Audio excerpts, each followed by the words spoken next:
My wife and daughter left me when I was ill. Years later, they came back to take over my house. But let's start from the beginning. Initially, I received a diagnosis of advanced Hodgkin's lymphoma, which was surprising. I had always led an active lifestyle, maintained a healthy diet, and consistently attended my annual doctor's appointments. The oncologist explained that the precise reasons behind the cancer remained unclear. Despite the slim chance of survival with rigorous therapy, I was determined to fight for my life.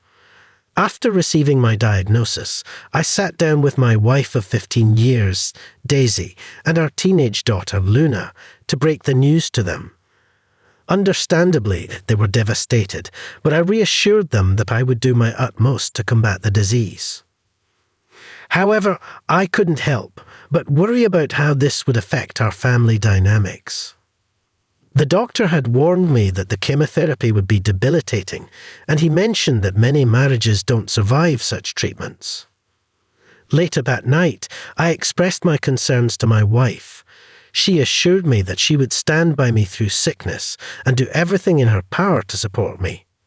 We were financially stable thanks to my good insurance, sizable savings, and a trust fund for my late grandfather. Our house was fully paid off, and I had set aside money for Luna's college education in case anything happened to me. A week later, I started chemotherapy, and it was incredibly taxing. I returned home feeling utterly drained, as if I had been hit by a freight train. I could barely manage to feed myself, let alone perform basic tasks like bathing or walking. My wife and daughter stepped up to help me, taking care of meals, housework, driving me to chemo appointments, and ensuring my prescriptions were filled. I tried not to burden them too much and did what I could when I had the energy. This went on for 2 grueling months. However, I began to notice signs of agitation from my wife and daughter. There was a growing reluctance whenever I asked for their assistance.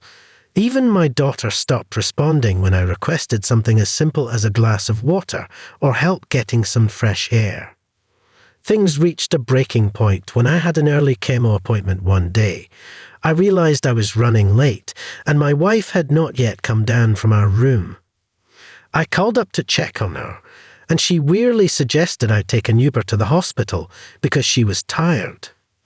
I was shocked by her response, but not knowing what else to do, I called for an Uber and also contacted the hospital to request assistance, as my wife wouldn't be there to support me.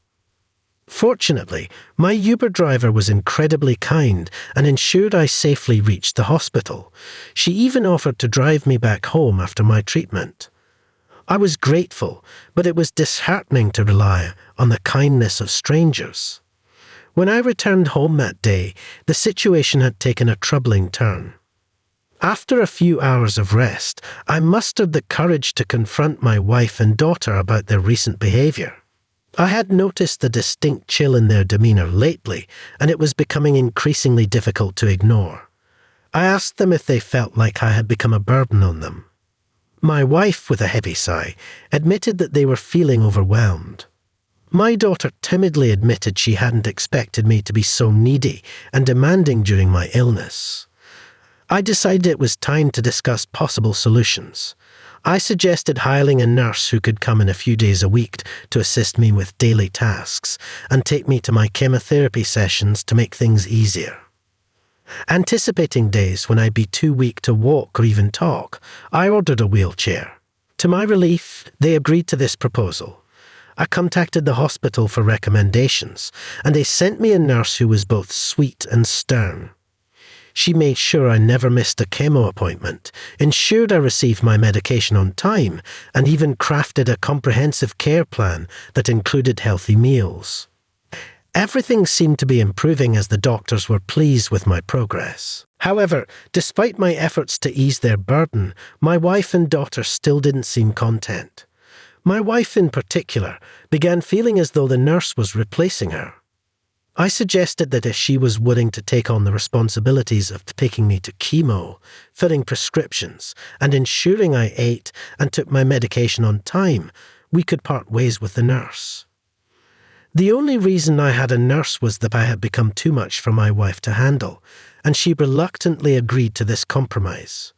She asked if we could find a male nurse instead, but I explained that there were none on the hospital's recommended list. The nurse we had was chosen for her experience with cancer patients and her understanding of my specific needs.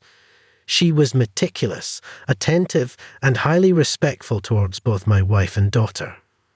I made it clear that the only way the nurse would be replaced was if my wife and daughter were willing to shoulder her responsibilities. My wife was not pleased with this proposal and retorted that I should do more for myself instead of making my condition everyone else's problem. I tried to reason with her, explaining that there were days when I could barely lift my head, let alone stand up. The chemotherapy had taken a severe toll on my body. In a fit of rage, she stormed upstairs and began slamming doors. I chose to ignore her tantrum, realizing that her negativity would only hinder my recovery. Later that night, I received a call from my mother-in-law, who lived 2 states away. She expressed her displeasure about me bringing another woman into her daughter's house. Technically, the house was in my name, as I had owned it before our marriage, but I decided to take the high road. I politely explained that I needed help and the level of assistance I required exceeded what her daughter was willing to provide. Thus, I had to bring in a nurse to ease the burden on my family. I emphasized that the nurse's presence would only be temporary, lasting for the duration of my remaining month of chemotherapy, provided the cancer didn't persist or worsen. She didn't seem entirely convinced, but eventually she left me alone, which was all I wanted. For about a week after that conversation, things seemed relatively normal. My treatment continued to progress smoothly. Then, on one fateful day after returning from a chemotherapy session, I was greeted by a moving truck parked in front of my house. My wife and daughter had packed up all their belongings and informed me that they were going to stay at their mother's place. I was deeply hurt and upset, but exhaustion held me back from expressing my feelings properly. The timing of my wife's departure, right after my chemo sessions, when she knew I'd be utterly spent and unable to communicate effectively, felt cruel. In search of some clarity, I turned to my daughter and asked if this was what she truly wanted. After all, she was old enough to make her own decisions. Her response hit me hard. She said she would rather live with her mother because she found it too difficult to live with me. It was a painful moment, watching them leave with tears welling up in my eyes. It was precisely what I had feared when my chemo journey began, feeling unwanted and abandoned. In the midst of my emotional turmoil, my brother stepped in with a solution. He noticed the nurse spending some extra time with me that day and inquired if I had any family members nearby who could provide support. My brother lived 3 hours away and had 2 young children of his own, but he generously offered to take time off from work to stay with me until I could find a more permanent arrangement. When he arrived, he was furious about what my wife had done, referring to her as selfish and ungrateful. He pointed out that she had never had to work since our marriage, and I had always ensured she lacked nothing. My brother's time off from work was limited to a week, but he had another suggestion in mind. His wife's sister, Cara, was going through a painful divorce and needed a safe place to stay temporarily. Her soon-to-be ex-husband had been the breadwinner, leaving her with limited financial resources. Cara was also studying radiology at a nearby university on a scholarship. My home was conveniently closer to the university campus, making it an ideal solution. I would have someone in the house in case of emergencies, and she would have a haven from her tumultuous soon-to-be ex-husband. I agreed to the arrangement, assuring my brother that Cara wouldn't have to pay rent since she'd already be putting up with me. She could choose whichever bedroom she preferred.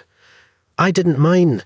My wife and daughter had taken almost everything, leaving only the bed and a few dresses. My brother stayed the rest of the week, and Cara arrived on his last day. He helped her move in, and she expressed her gratitude for letting her stay with me. Cara promised to be considerate, clean up after herself, and assist where needed. She was a genuinely kind-hearted person. I explained to her that she wouldn't have to do too much since my nurse would now be coming in 7 days a week instead of the previous 4. I bid farewell to my brother and helped Cara settle in as best as I could. In the weeks that followed, things went relatively smoothly. I missed my wife and daughter, but it appeared that I was the only one feeling that way because they didn't even bother to call or check up on me. Cara's presence proved to be a tremendous help. She took care of grocery shopping, handled most of the cleaning, and even assisted with meal preparation. Throughout this time, she never uttered a single complaint. About a month and a half after my wife's departure, I received the news that I was cancer-free. It was a momentous occasion celebrated by ringing the bell at the hospital. My nurse asked me what I wanted to do next, now that I was essentially cured. My immediate decision was to file for a unilateral divorce, freeing myself from a marriage that had proven to be unsupportive during my challenging journey. With the divorce proceedings in motion, my focus shifted toward the next crucial step, recovering from cancer. It was a journey in itself. Slowly but surely, I began to regain my strength. My hair grew back, my scar started to heal, and I was putting on weight. I stuck to my healthy meal regime for the most part, but I allowed myself some cheat days to savor the favorite meals I had missed during my illness. It's been 6 months now since I've been declared cancer-free, and I believe I'm finally ready to move on with my life. I made a call to my old job, and they're willing to rehire me for remote work if I choose to return. I think I'll take them up on the offer because I'm planning to move away. While I have an attachment to my house, there are too many painful memories here.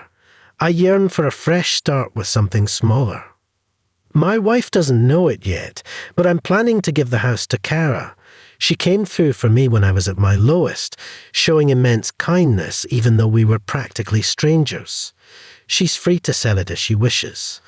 I no longer want anything to do with it, especially if it means my wife or daughter could lay claim to it. My new place is in a quiet neighborhood in the countryside, and I'm eagerly looking forward to this new beginning.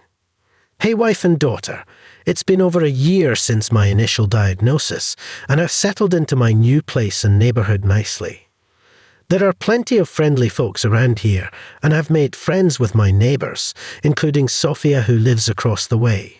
She's a widow who lives alone with her kids, scattered across the country, visiting only during Christmas and her birthday.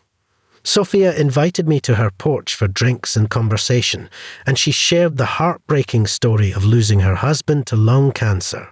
She emphasized how important life insurance was for her family's financial security. During our conversation, I opened up about what happened with my wife and daughter. Surprisingly, I still hadn't heard a word from them, but I've come to terms with it. I've been spending my time pursuing new hobbies, particularly woodworking, and I'm starting to build up a collection of tools.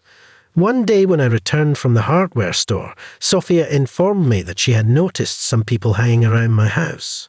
Fortunately, they didn't do anything harmful or steal anything, but they did approach the door, knock it a few times, wander around the house, and eventually waited in their car. Sophia considered calling the sheriff's office, but decided against it as she thought they might be family. I asked her to describe them, and her description matched my wife and daughter. I couldn't fathom how they had found my new residence, as only my brother and his wife knew my current address. It left me wondering why they were looking for me after leaving almost a year ago without looking back. Sophia assured me that if they returned, I shouldn't come out, and she would handle the situation.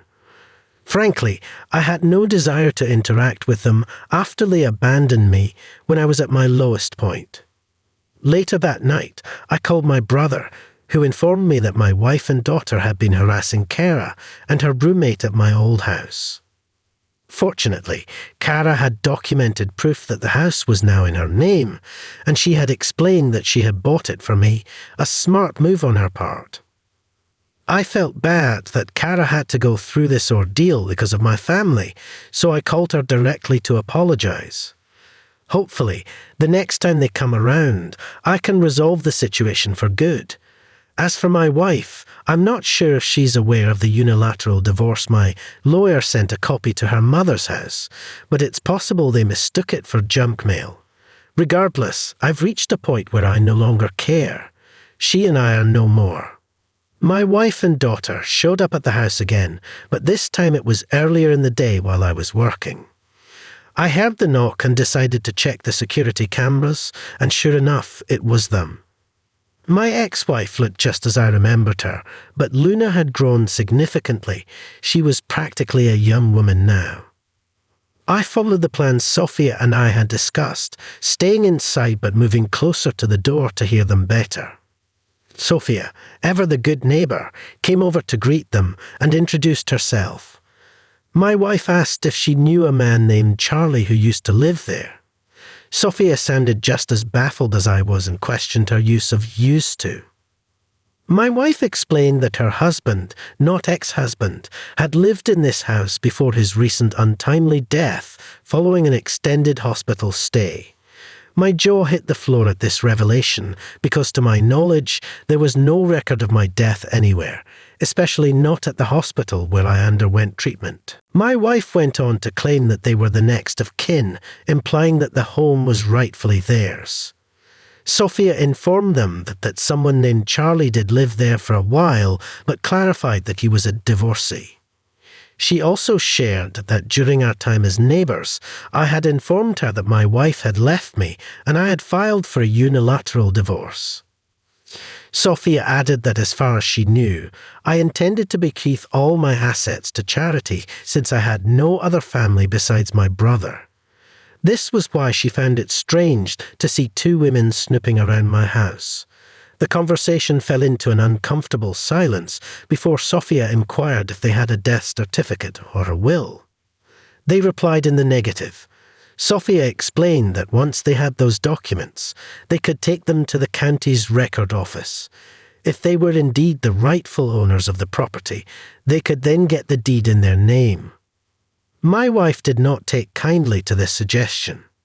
She asked Sophia who she thought she was and started screaming, asserting that Sophia had no authority to interfere in her affairs. She also accused Sophia of being nosy and demanded that she mind her own business. I felt a deep sense of embarrassment. The people in this neighbourhood had been nothing but kind to me, and here my ex-wife was making a scene and disturbing their peace. Part of me wanted to go out there and give her a piece of my mind, but I chose to stick with our plan. Sophia, bless her heart, apologised to them and explained that she was merely trying to be helpful. She returned to her own home, and shortly after, my ex-wife and daughter left. After finishing work, I went over to Sophia's place to apologise. She brushed it off, mentioning that while she found my wife's behaviour repulsive, she also found the outburst somewhat amusing. I wished I could agree with her, but I knew my wife could be hot-tempered when upset. If she ever returns, I am determined to confront her and ask her to leave me in peace. She came back again yesterday. I was sitting in my home office when I heard a loud crash. Rushing out to the living room, I found my front window smashed and people were outside screaming. I thought there might be a maniac on the loose, and it turns out I wasn't entirely wrong. It was my ex-wife. She had smashed my window, and my neighbours were out there trying to stop her.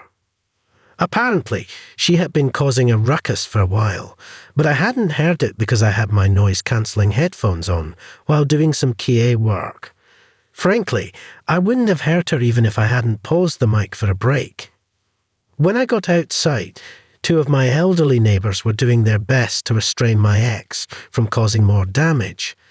Both she and Luna were holding bats, and they had already broken a few of my potted plants. I grabbed her by the arm and asked if she had lost her Dan marbles.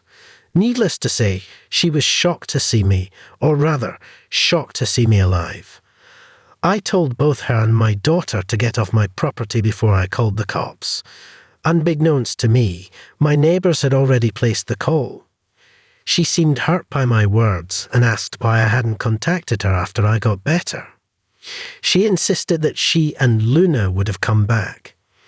I told her that when we got married, we made vows to stand by each other in sickness and health, and she broke those vows. I wanted nothing to do with her anymore. She's no longer my wife. I sent the divorce papers months ago. I asked her again to leave. Then she asked about her daughter and mentioned that she's going to college next year and she can't afford the tuition on her own. I replied, "Your daughter was fine with abandoning me too, and I'm ready to give up all my parental rights to you. You should have thought of that before you abandoned me. I don't want anything to do with either of you." After hearing that, she went from upset to angry, calling me selfish and heartless, which I found rather amusing given the circumstances. "You're the last person who should be calling anyone selfish," I screamed back, called her an entitled jerk, and made it clear that I'd ensure she never got a dime from me again. Then she swung at me with a bat just as the cops showed up. They immediately arrested both her and my daughter. They asked if I wanted to press charges, and of course I did. My ex and daughter started crying loudly as they were loaded into the back of the police car, but I felt no sympathy for them. I had everything that happened on camera, including my wife smashing the window, and I had already submitted it to the police. After work, I ordered a new window and cleaned up the glass. Someone will be coming to deal with it tomorrow, but for now, a rigged-up tarp is keeping out the elements. Sophia gave me some buckets to put my plants in until I can replace the pots. Curious about what had brought my ex-wife back, I did some digging. It turns out her mom passed away 2 months ago, and they found out that the house they had been staying in didn't belong to her or her husband. It belonged to his cousin. The cousin decided to kick them out because he wanted to sell it. With both of my ex-wife's parents now gone, she and her daughter sold most of their parents' belongings and had been living in a motel for a while. When they came back to our old home and saw Cara there, they assumed I had died and went snooping around for recordings of my assets and purchases, which is how they found me. Regardless, they're facing charges of vandalism, attempted break-in, and attempted assault. Since Luna is a minor, she's receiving community service, but my ex-wife is facing time behind bars, as this was clearly premeditated. I'm considering obtaining a restraining order as well. At least for now. I won't have to worry about her for a good long while.